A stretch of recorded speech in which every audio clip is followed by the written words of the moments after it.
Hi everyone, this is our channel, Around My Story. Please like, share and subscribe. 7 years old can be a very critical age in a human's life. It's the year we graduate from first grade to second grade. It also may be the year when you first participate in a sport that will shape your future. But for me, it was the age when my parents decided they wanted to lead separate lives. I grew up like any average girl, attended a good preschool, participated in sports, and had good friends. My parents, as I recall, were always in a good mood with each other and shared the joy of raising their daughter together. I have few memories of the bad times my parents had argued. The worst memory I recall is lying in my bed one night when I was 7 years old and having my parents come into my room and my father saying, "Tanya, your mother and I are getting a divorce." My immediate reaction was a natural instinct for a young child, which was to blame myself. I often had more than one birthday party as a kid. This sounds cool, but it wasn't all it was cracked up to be. I'm a child of divorce. My childhood wasn't mine, it belonged to my parents. I lost myself in every effort to appease each side of my family. Shuffling alone between two separate lives meant that I was on the fringe of each family, never an insider. The people I loved most were never in the same room together, and many of them barely even knew each other existed. I missed out on events and celebrations because I would have to spend time with my other family. Children of divorce learn to cope with these struggles and instability by the age of 10. I no longer wanted to deal with it. I didn't want to live in two different homes with two different bedrooms, different clothes, different toys, different friends, and even different rules. I was a 10-year-old caught between a rock and a hard place. So one day I told my dad that I didn't want to visit anymore. It was a courageous and ignorant act, to be honest. We will never know if it was the right decision or not. But at the time, neither one of my parents possessed the emotional stability it would have taken to unearth a more positive solution. And so that was the way things went. The power struggle that had lain dormant between my parents erupted again, and this time it was directed at me. This time I was responsible for the discord. In one house, I was blamed, in the other, I was a victim. There were no more multiple birthday parties. Instead, there was stability and consistency in one house, anger and avoidance in the other. Choice is met with consequences, and as time went on, I fell out of touch with my dad's family. It's hard to stay in touch with people connected to someone we have pushed away. Cousins I used to play with were erased from my life. We never visited again. Was that because it's best to keep served ties cut? Or was it my punishment for being a horrible child? All I knew was silence and loss. When I was in my early teens, my mom remarried and I met new cousins. I learned new Christmas traditions and sat with new kids at the dinner table. Instead of being ushered from one family to the other, life settled down. Even though I heard from my dad only once or twice a year, life was fairly stable. But that changed again when my mom and stepdad split up during my first year of university. I tried to keep in touch with my family members every time I went home for the holidays. Again, I tried to please everyone while anxiety flooded my thoughts. Whom should I spend Christmas Eve with? Should I visit with this family or that one? Will they be offended if I don't make time to see them? Will they be offended if I don't bring presents? I would have loved to have everyone drop by and visit me, but that would not have gone very well at my mom's house. Instead, I diligently visited everybody on my own, carrying thoughtful little presents I bought on my student budget. I would make small talk and feel like an outsider. I was always the awkward guest, never the welcoming host. For 10 years after I graduated from university, I lived away from home. Not a single family member from any one of my four families, save for my mom, came to visit, called, or even let me know when they flew through town. Yet, every time I went home for Christmas, I scheduled visits, bought presents, and made time to see as many people as I could. I did this to make them feel good, not me. 2 years ago, I moved back home, and now I live less than a day's drive away from all four of my families, their new spouses, and young kids. We're all connected on Facebook, but my mom is still the only person who ever calls or visits. When I hear that a family member passed through town but didn't call, it saddens me. But I realized that they don't call because they don't really know me. To them, I was never a fixture. I was only ever around a few Christmases here and there, and although they were my family, I was never theirs. They don't know that they are just one of several people spread across four different families that I wasn't able to keep in touch with. Sometimes divorce spreads us too thin to make anything real, lasting family connections. This summer, I am getting married and starting my family. I'm trying not to have too many expectations. I know no family is perfect, but my soon to be husband is the king at keeping in touch with people.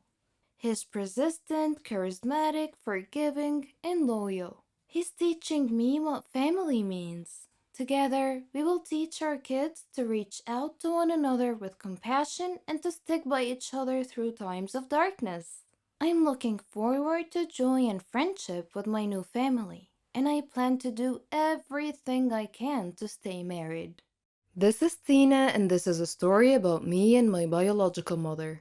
My mother is sitting in the cafe of a garden center, staring at her cup of tea. I'm over the other side of the shop looking at some strawberry preserves. I want to attract her attention, but the word mom sticks in my throat. I use it so infrequently. Instead of calling out, I just walk over and show her the jam. Ever since I left home 15 years ago, the relationship between my mother and me has worsened. In hindsight, it was never very good to start with, but it's taken 15 years of counseling and soul searching to realize that. The fact of it is that my mother and I don't like each other much. We don't hate each other, we're just sort of indifferent. There, I've said it, indifferent. Saying it feels like committing some sort of crime. My mother and I live hundreds of miles apart, and in the case of most of my friends, this should mean that visiting home should be a time of joy and excitement. Instead, they are weekends of tense, polite conversation, both of us desperately searching for something in common to talk about. And that is usually what she's currently watching on television. As a 20-something woman, I'm constantly surrounded by reminders that my mom should be my best friend. Advertising aimed at my demographic features glamorous, youthful mothers going to the salons with their best friend daughters. Because it's all so alien to me, I tend to become a little bit fixated. I tend to look beyond the principal plot lines of films and become obsessed with the parts that involve a mother and a daughter for a large, loving family headed by a quirky matriarch. When the film Mamma Mia came out, I went to see it with a girlfriend for a bit of a laugh. It was mainly about love affairs between Meryl Streep and her exes. As I watched, I was as always bewildered by the apparently natural bond that mothers and daughters have on screen. Another film. It's complicated. Again with Meryl Streep has a plot that hinges on her post-divorce relationship with her ex-husband. But the highlights for me, the way her children clustered around her and the way she reacted when they all came back to visit. Though I know it's not just on screen. My friend Susie has the same exact sort of relationship with her mom. It baffles and fascinates me. They talk every single day, sometimes more often, and tell each other everything. I didn't have an unhappy upbringing. I wasn't a happy child, but that wasn't down to child abuse or neglect. I was well clothed, fed, and I even had ballet lessons. I went to university paid for by my parents, and I knew and I still know that there's always somewhere to stay if I need to. But my mother and I never had the sort of closeness I saw in my friends' relationships. They would go shopping or share secrets. They would tell their moms things about their lives. The one time I tried to ask my mother about her teenage years, she told me to mind my own business. And so I did. I grew up minding my own business and she minded hers. I left home as soon as possible and met my now husband at university, and he quickly stepped into the role of best friend and emotional support giver. I made enduring friendships, most of which I believe to be unconditional. Most of my friends believe me to be a loving and caring individual, and I know I could turn to any one of them in an emergency, and them to me. Yet I cannot remember the last time my mother and I hugged, even though I hug my friends all the time, and the very thought of it makes me cringe. My mother is the last person I go to in a crisis. She is certainly the last person to whom I would tell a secret or a problem. And if I'm honest, I don't need to anymore, as I have my own friends now. But my lack of a close friendship with her bothers other people a lot. When I say that I don't have a close relationship with her, they ask whether we fight a lot. But no, I don't recall ever having a fight with my mother. That would entail caring enough to bother. I used to go through phases of worrying about it and trying to repair the damage, but all the while I was aware that I was doing it for other people. I visit infrequently, but I visit. I do it not so I can see her, but if I'm honest, so her neighbors and family can see me visiting. A few years ago, before I realized I didn't care anymore, I called her up and asked whether we could sort it out. Her answer told me everything I needed to know. Sort what out? I stopped bothering from that moment on. Now my principal concern is explaining to people why I don't see her that often. And I feel guilty for not really having a good enough reason. My parents weren't divorced. My father died a few years ago. There has been no huge family dispute. There's no big skeleton in anyone's cupboard. Well, not mine anyway. I recently went to see a nurse for a routine appointment, and she asked a host of questions about my mother. Eventually, I had to confess that I didn't know half the answers. She asked whether I could find out. My heart sank as I imagined having to give away a detail of my life, such as why I was going to the nurse to my own mother. Mother's Day is a nightmare. Trying to find a card that doesn't say my mother is my best friend or the best mother in the world or my heroine is not easy, let me tell you. Others try to fix it for me. Why don't you book a spa weekend for your mom? The very thought of my mother agreeing to or enjoying something like that is just laughable. Or they ask, why don't you go for counseling? This would be all well and good if she would ever condone the idea, but it implies a relationship that needs to be mended. Why does it need to be fixed at all? Were my mother a woman I had met on a train and chatted to for half an hour, she would be one of the last people in the world I would want to talk to for a further half hour. If she wasn't my mother, she would be someone I groaned about having to spend any time with. I simply grew up and discovered that I didn't like my mother as a human being. She's not like me. She's self-obsessed, not interested in others, thoughtless, and incapable of genuine warmth. She has no concept of giving love to receive love, and has never asked me a single meaningful question about my life or career. Some people might feel that I have a duty as a daughter to be there for my mother, that it's down to me to repair our relationship. But because of the way she's raised me, I don't feel there is a relationship to repair. I wish my mother no harm, and if she were in trouble, I would help her like a shot. But I would also be there for any of my neighbors and the old man who swears at people from the bus stop across the road. A teacher earns the respect of his students and also serves as an exemplary role model. Unfortunately, student adoration of teachers is on the wane in society now. Students owe teachers some degree of loyalty for contributing to their success in life. But what if you discovered that your teacher was on the run from the law? How would you feel? Would you want to know? Lend an ear to my story. I am Erica, and I am 17 years old. I live with my parents and my sister Felicia. My lifelong dream was to excel in all areas of life. I did well in school, and my parents noticed my stellar intellect from an early age. So they encouraged and supported my education in every way.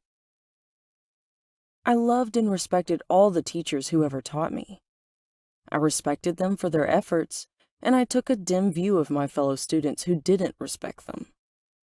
I even respected the teachers who taught me unimportant subjects. Though I respected all my teachers, past and present, I hadn't yet found any worthy of being a good role model for me to follow until one day a new chemistry teacher, Mr. Franklin, came to our school when our previous teacher resigned to travel abroad with her family. From the very first moment when he first entered the classroom, I was charmed by his charisma. He seemed quiet, self-confident, and venerable. But it wasn't just me. All the students were impressed by his presence. His explanations were much clearer than our previous teachers.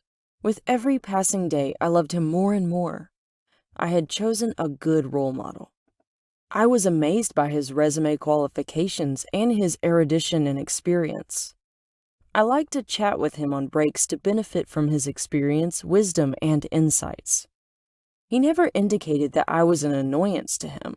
Instead, he welcomed all my questions openly and cheerfully and shared his knowledge freely. I didn't want to let him down, so I studied very hard. He was so worldly and street smart that we nicknamed him the Thug because he seemed to know exactly how the world operated and how to get around obstacles. We figured he was either an alien from space or a thug wanted by the law. Then one day while browsing the internet, I came upon a strange coincidence. I read about an intelligent serial killer who committed brutal crimes without leaving a trace. Some witnesses had seen him and described him to the police. The resultant face sketches looked exactly like Mr. Franklin, as if he had a twin brother. The first thought that came into my mind was that this was one weird coincidence.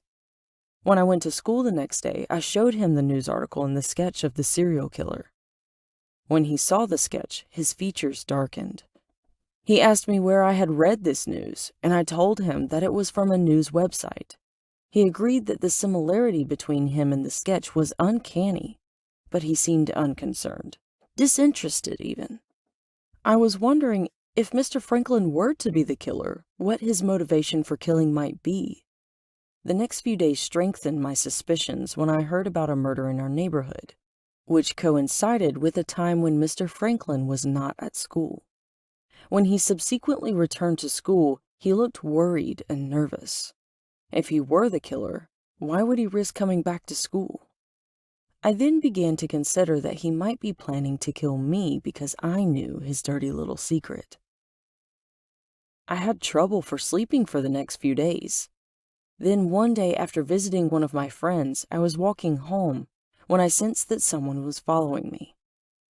I began walking more quickly, and the footsteps sped up proportionately. Suddenly, I felt a touch on my shoulder. I spun around to see Mr. Franklin. He gestured for me not to speak. I nodded okay.